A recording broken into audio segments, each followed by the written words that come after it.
नमस्कार दोस्तों, मैं अंशुमान सेन आज़ाद आप सभी को प्रणाम निवेदन करना चाहता हूं। जैसा कि आप सभी जानते हैं और हम भी जानते हैं, आज हिंदी दिवस है और हिंदी दिवस एक हमारे लिए बहुत ही गौरव का विषय है कि हम हिंदुस्तानी और हम हिंदी हमारी भाषा है, हिंदी हमारी माँ है। आज हिंदी दिवस के इस पावन अवसर पर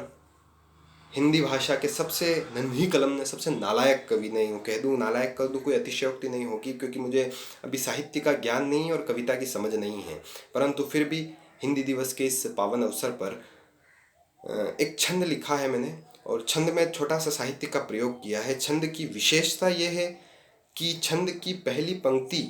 जिस शब्द पर खत्म होती है, दूसरी पंक्ति उस शब्द से प्रारंभ होती है और दूसरी पंक्ति जिस शब्द पर खत्म होती है, तीसरी पंक्ति उस शब्द से प्रारंभ होती है और तीसरी पंक्ति जिस शब्द पर खत्म होती है, चौथी पंक्ति उस शब्द से प्रारंभ होती है और चौथी पंक्ति जिस शब्द से खत्म होती है, पहली पंक्ति उस शब्द से प्रारंभ होती है। मैं निवेदन करना चाहता हूँ, मुझे पता है कि मैं इस साहित्यिक प्रयोग में भी सफल नहीं हो पाया हूँ, लेकिन आप जैसे बुद्धिजीवी लोग हैं, इसलिए मेरी हिम्मत हो रही है। मैं कोशिश कर रहा हूँ कि बुद्धिजीवी लोगों तक मेरी ये कविता प्रेषित करूँ। मैं 4 पंक्तियाँ आप लोगों के बीच निवेदन करना चाहता हूँ। अगर आपको लग जाए